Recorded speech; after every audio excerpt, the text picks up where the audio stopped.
Hi, 8th graders. Welcome to your first video lesson. Today is 9/16 or September 16th, and it is a short day. It's Wednesday, so we are going to move through this presentation here pretty quickly, and then we're going to be in our notebooks together. So have your notebook out, please, and go ahead and put today's date, and then your theme today, or the title that you might want to put, would be Writing to Find Depth. I'll show you my notebook here shortly and what that looks like, but you'll only have one slide where you really want to take notes on. So you've just finished up your What'd You Miss Wednesday, where we spent about 15 or 20 minutes looking at things that we might be missing in Google Classroom or in the grade book. You might be spending some time with Lexia. I think there's quite a few things that you could be doing here, like working on missing or redoing work. You can check in with me if you're absent. That's a really great time to do that. I know I've been sending some emails to you if you've been absent, but that's always a really great time to catch up on Wednesdays. You can also be reading. You can have some extra writing time, or you can be going back in and working on recursive notes, which we'll talk a little bit more today. So that's our What'd You Miss Wednesday that you just finished up. And today, for our mini lesson, we're going to focus on this idea of finding depth in our writing. And so that's exploring the unknown in the known, which sounds kind of cryptic, but we'll get there. And then investigating patterns and themes. So you'll see my notebook I've marked up with big topics that I notice that I write about a lot, even in just the last 2 days where we've done those 3x5 or 5x5s or 5x6s and the 3x10 from yesterday. And then you'll have some workshop time. Hopefully you'll get about 20 minutes of writing time today in your notebook on your own.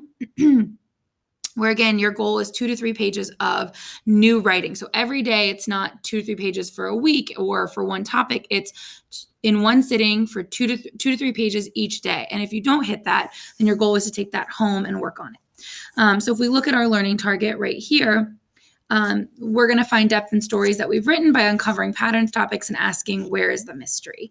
And so you'll see that in that next slide here. So let's go ahead and move right into our mini lesson. Like I said, you'll need your notebook, and I would title today's 9/16 and Writing to Find Depth. This is what my notebook looks like. If you need some help ever, looking at how you might want to structure. These are the only notes that I've taken today. It's not my additional writing yet, but these are the notes, and these wouldn't count towards your pages because this is just more some ideas. So this is how I've set up my notebook here. We'll come back to that. So the first thing that I want to talk to you all about is this idea of what to look out for.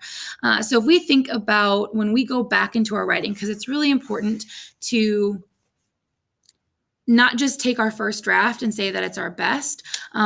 If you know anything about the editing process of novels or stories or books or whatever it might be, there is a crazy long time that happened, or not really long, but there's a pretty extreme editing process where a writer will go back into their writing and look for and change things within their writing. And so that's what we're going to focus on today. So we're going to go back in, and one of the things I want you looking for are emotions that reoccur. So do you notice that you're experiencing discomfort, nervousness, excitement, happiness, whatever it might be? And that's one of the main things that you're writing about. For me, I actually noticed, and I had no idea that this was going to happen, but this idea of regret, I see that in a lot of the pieces that I started to write. And that's definitely something that I'm going to explore in my writing today. You also might want to look for objects or relationships that you see a lot. I saw a lot with like friendship and family in mine, which is pretty common, but specifically my mom. And so that was one that I might want to write a piece about my mom at some point because obviously she's coming through in a lot of my writing. So really, you're going to see no new stories today. You're going to take a story or a group of stories, look for that common theme, and then you're going to start a draft or a new draft of your within that big topic, that idea. And like I said, that's an exploration of a specific topic. And you're going to be asking yourself, so like, what don't I know about what I know? And that sounds really silly. But if you think about it, like if I were to look at my notebook, and I'm thinking about this like neighborhood spot. Like I decided to write about the like kick the can or ghosts in the graveyard right here.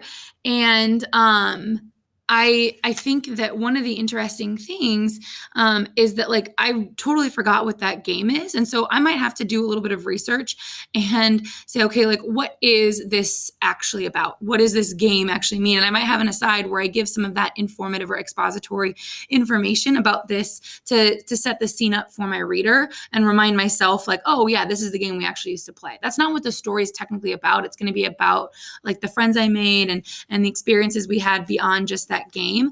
But if I'm focusing in and I want to give the reader some context, I'm probably going to need to look up what that game is, and I'm going to, explore there. You also might be thinking about like different emotions that you're experiencing. One thing that often happens when we're writing is that we discover that how we really feel about a topic or how we really feel about something, where our story starts somewhere and it ends in a completely different place than what we expected. You also might want to ask yourself, like I said, where's the mystery in this topic or idea? And so again, it kind of goes back to that idea of like, what don't I know? And so you might be thinking like, how do I write about something I don't know? Right. And that's why it's so important to look for patterns. And so when we switch gears, we want to see like, what do we notice that's happening in our stories over and over again? Right.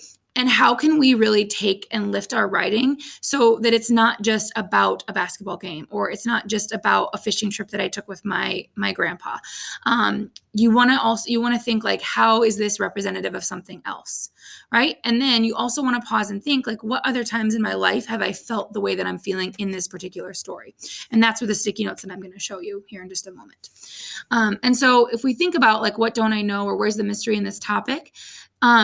This next slide is all about how you can take a memoir that you've started, and if it seems kind of blah, like it's just about a fishing trip, or it's just about a game, or it's just about a trip to Disney World, right? Those are probably not going to be the most interesting things if it's just a play-by-play of what happened, like and then, right? That's not something that we necessarily want to read. It's just a retelling of an experience with no added voice or flair, right? And so then if we think about it, if your big game memoir then becomes, instead of a play-by-play, what if you explain what your coach said after the game, or what a parent said to you on the ride home, or what your teammate said to you, or whoever it is that you live with? Like, how did that make an impact on you? I can remember there were times like, if I didn't play as much as I wanted, or if I felt like I had a really terrible game, it wasn't the game, it was what was said to me after the game that stuck with me. And the same thing with like a Disney World memoir. Like, instead of mentioning all the rides that you've been on, what if you explain like how it feels when you walk in, or like the exhaustion you felt when you left, and like a full day spent, like what does that actually feel like? And so tapping into those emotions rather than just the like physical experience, how were you feeling on the inside? And that's where memoirs are born, and that's why that's so important. So I want to take some time here to show you my notebook. So if we look through, this is the start of our, like from Monday, our topics that we wrote about. And so here I just went through and I looked to see what are some common themes, or not themes, but common big ideas that I'm noticing. Friendship was one of them within these stories. Family was another. And then this idea of like optimism and thinking the best. And so that was definitely something that I'm hoping to see more in my stories. This next story I noticed is a lot about my family. And so, and like the experiences we have together, and just like those small moments with one another. And when I kept going through like the neighborhood spot, friendship, and this idea of growing up were the common motifs. I really wish I hadn't. That was about regret. And then I noticed this one about the green bumper plates. I told some of you about this, like these really smelly like spot in my gym. It was about growth and discomfort, and then also had a little bit of regret. And you can see here that I've gone in and done some recursive notes, and I've done some editing of this piece. I did this during 7/8. It would have been yesterday. It's technically still today, because Sunday. But I worked on this yesterday, and you can see where like I'm saying this is going to be an addition that I need to add, because I need to like really put this scene to show like the uneasiness I was feeling. And then so I did a little bit of like reflective thinking on what that might look like. And then another like one lesson I learned the hard way, as you can see, is another like piece of regret. And so I think the common theme that I'm really seeing in my stories is that I've experienced some moments where I'm not really happy with either how I acted or what happened. And so I might start thinking about, if I have this idea of regret, And I start listing like, okay, so one of the pieces was about my undergrad at Iowa. And it was just like a small moment that I was upset about, or that I wasn't happy with. But then if I think about the lesson I learned the hard way, that was about cooking. And I burned my hand. And then the other one about regret was like I was uncomfortable. And so I quit something. So I began to I quit. I eventually went back. But I wasted so much time just like being so self-conscious or worried about what other people might think. And so if I look at this big idea of regret, I can see some things starting to take shape here. So I might, in my piece for today, I'm going to take this, and this is regret's going to be my focus. And I'm going to start to flesh out like why I was feeling this way. So I might start writing about this emotion of regret. And I might start to say something like, regret is an emotion often associated with guilt. And not the type of guilt that like, oh, you're guilty of a crime, but like you just feel guilty about something. And so I might start to then develop my small moments. And so you'll see, I'm going to include 3 small moments in the story. And this is going to be the big idea. And as I'm writing, I want to be conscious of thinking about like, what am I trying to teach the writer about regret? Or not the writer, the reader, right? So I might be thinking, okay, remember, this is just a note to myself, right? What am I teaching or learning, right? What did I learn about regret? And so I'm going to stick that over here because I want to remember that as I write.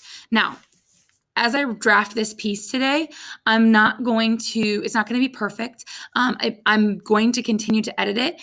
But as you can see, I'm going to draw on 3 different pieces that I've worked on and see where it goes.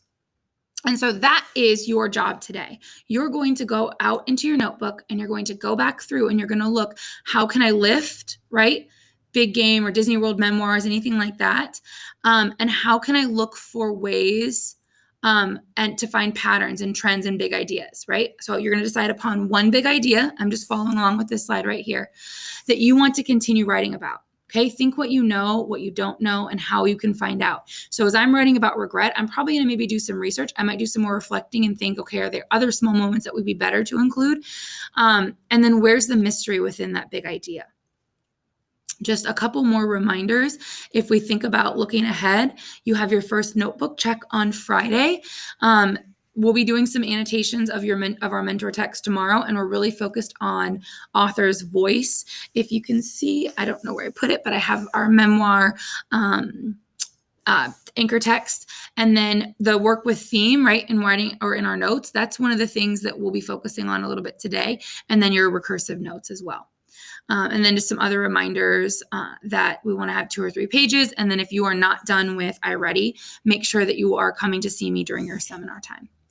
If you have any questions about this, I advise you to rewatch or go back through. You are welcome to watch this video as many times as you need to.